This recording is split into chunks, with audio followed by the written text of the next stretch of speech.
Hello YouTube, what's up guys? It's JTB10 here bringing another video for the Road to Super Bowl 50 series. Hadn't posted yet this week, been a little busy, and just now getting to it, trying to get this out before Saturday's games.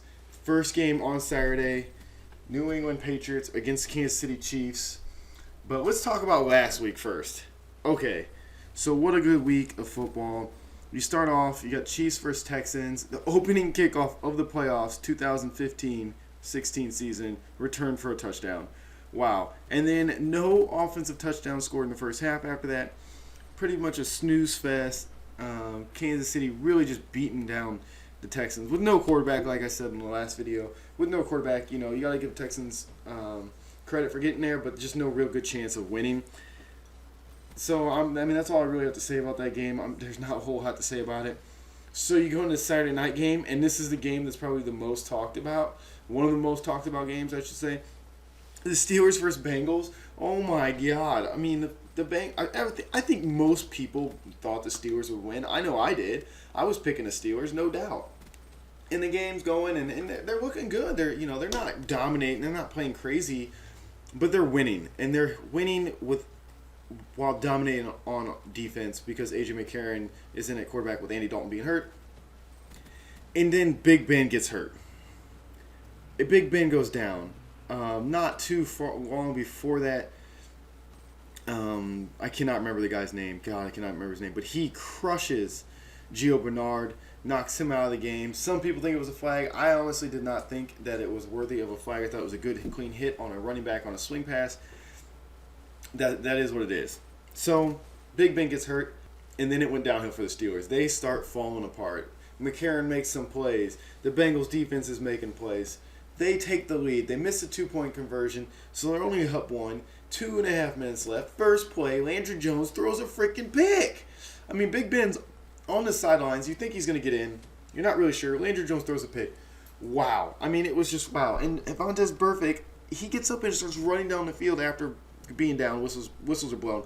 He's running towards the opposite end zone, just cheering, pointing to the crowd, holding the ball, whatever. The Bengals have finally broken the curse of not being. They have their own little mini curse going on, not being able to win a playoff game. And as soon as that happens, I had the Steelers, and I want the Steelers to win, but I didn't really care. Being a Packers fan, I didn't really care. I was like, okay, if the Steelers lose, they lose, whatever. But when that happened, I was like, you know what, you're celebrating too early. Now I hope you find a way to lose. And I look at my buddies and I go, because he's doing this, I was like, I just hope they find a way to lose this game. I was like, I know it's impossible, but I hope they find a way to lose this game. In the very next play, Jeremy Hill fumbles. It's unbelievable. And then the Steelers Big Ben comes back in and he can't even throw. I've seen, he looked like a high school kid trying to throw. You could tell he was hurting. He doesn't want to push the ball upfield at all. They run a great play to get a first down. They try to get the ball back to Antonio Brown. Only 20-something seconds left. And he misses it. He drops it. Excuse me. Goes off his hands. He misses it. It's clear as day that he doesn't make this catch. Burfict takes maybe 2, maybe 3 more steps and goes in for the hit. And I understand, your momentum's going. You're going for the hit. But, I played DB in college, and it's pretty. When you can let up, and he could have let up. I'm not blaming him for throwing the hit, but he could have let up, and then he just happens to catch him in the head. That's more because Brown was ducking, but still, you're gonna get called for that every time. Brown's down for a while. Then Pac-Man Jones. Being Pac-Man Jones, this is the same man who lost $1 million at a strip club one time. Look it up. It's a true story. I don't know if it was $1 million, but I'm pretty sure it was close to it. Maybe it was 100,000 still. That's a lot of money. I don't know. Who knows how much it really was. But, so then there's been drama with that this week. But listen, we're not getting into that. We're talking about playoff football, not teams that have been eliminated. So, Sunday's games come. What can get crazier? The Seattle Seahawks, they're playing in 0-degree weather. It's cold. It is freaking cold. Neither offense can do anything. They're struggling so bad.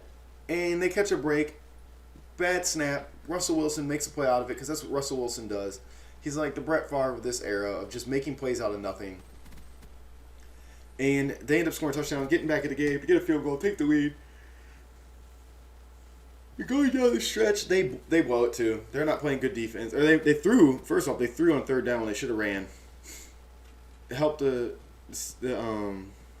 can't think of the team's name. It helps them get in good field position, whatever, make some plays, and get downfield. And Blair Walsh misses a field goal for the Vikings. I mean, and there goes that game. So, of course, the Seahawks get lucky again. Wow.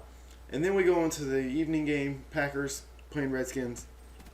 They looked worse than both teams in the Vikings-Seattle game in the first quarter on offense, but then they turned it on, and they really took over the game and dominated. So there's not really a whole lot to say after that. So let's jump into this week's games. Okay, before Macklin gets hurt, Ware's questionable with an ankle injury.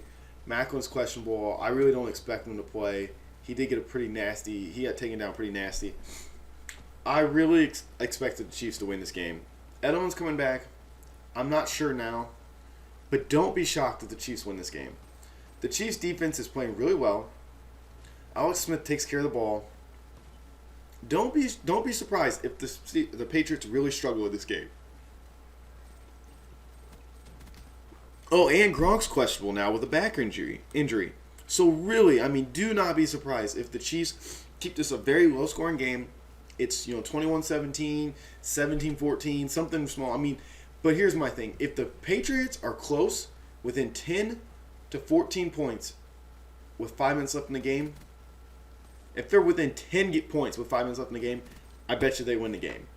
Because they're Patriots, and Tom Brady's going to find some freaking way, and Belichick is going to find some freaking way to score. But if they're losing, I'm just saying, if it's 10 points close, they'll pull it out. It's an afternoon game. It's Green Bay versus, what is their name? Green Bay versus Arizona. Look, my Packers played great last week. They looked a lot better. This is going to be a really hard matchup for them. If they can win this game, I think they can go to the Super Bowl. But this is going to be a really tough matchup for them. That pass rush is really good. That offense is really good. I mean, the Arizona offense has been phenomenal this year. Green Bay's offense is not. Maybe Green Bay was really hiding some things, as they showed in that game against the Redskins. Maybe they were hiding things that they didn't want to use, like the fast tempo, because they wanted to keep guys healthy, or they just wanted to, hide it for the playoffs. I don't know. But they looked like a completely different offense. And I know they weren't playing the best team, but they did look like a different offense. So, but I would still expect Arizona to win that game, unfortunately. But hopefully Green Bay can, give them a good game and maybe pull that one out. So then we go into Sunday's games. And the first game on Sunday will be Seattle, Carolina. Wow. I'm taking Seattle. I think they're going to shove it to them. As long as Marshawn Lynch is playing and he's playing well, I think Seattle's going to win this game. But this game is really a toss-up. It is just the same team on both sides. I mean, they're almost the same team except for, one has more of a power back than the other one. But then the other one has more of a power quarterback. Both quarterbacks are very agile and able to get, and both have rockets for arms. I mean, this game is... But neither team has a great dominant receiver, but both have receivers that are playing out of their mind. It's just going to be a good game. So that'll be, and Beast Mode should play that game. And I don't know if Luke Wilson's playing.